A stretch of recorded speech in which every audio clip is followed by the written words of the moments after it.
আওয়ামী লীগ ক্ষমতায় ছিল বলেই করোনায় দেশের মানুষ সেবা পেয়েছে বলে জানিয়েছে প্রধানমন্ত্রী শেখ হাসিনা। সকালে গণভবনে আওয়ামী লীগের কেন্দ্রীয় কার্যনির্বাহী সংসদের সভায় তিনি আরও বলেন, অন্য কোনো দল ক্ষমতায় থাকলে এই করোনাকালে মানুষ এমন সেবা পেত না।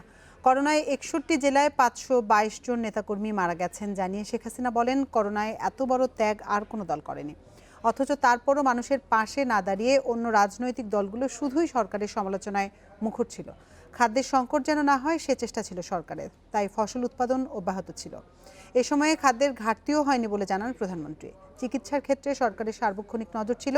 সবার সম্মিলিত চেষ্টার ফলেই করোনাকে নিয়ন্ত্রণে রাখা সম্ভব হয়েছে। সাংগঠনিক কার্যক্রম আস্তে আস্তে শুরু করার তাগিদ দেন শেখ হাসিনা। সাধারণত 2 মাস পর পর সভা করা হলেও এবার করোনার কারণে 7 মাস পর সভা হলো।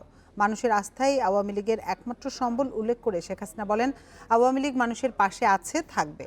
করোনার কারণে অনেক দেশে প্রবৃদ্ধি নিম্নগামী হলেও সরকারের ঐকান্তিক চেষ্টার ফলে বাংলাদেশের প্রবৃদ্ধি 5.6 আছে, যা আরও বাড়বে জানিয়ে প্রধানমন্ত্রী বলেন, দুর্যোগ মোকাবেলার পাশাপাশি দেশের অর্থনীতির চাকা সচল রেখে দেশের সামগ্রিক উন্নয়নের জন্য নিরলসভাবে কাজ করে যাচ্ছে সরকার।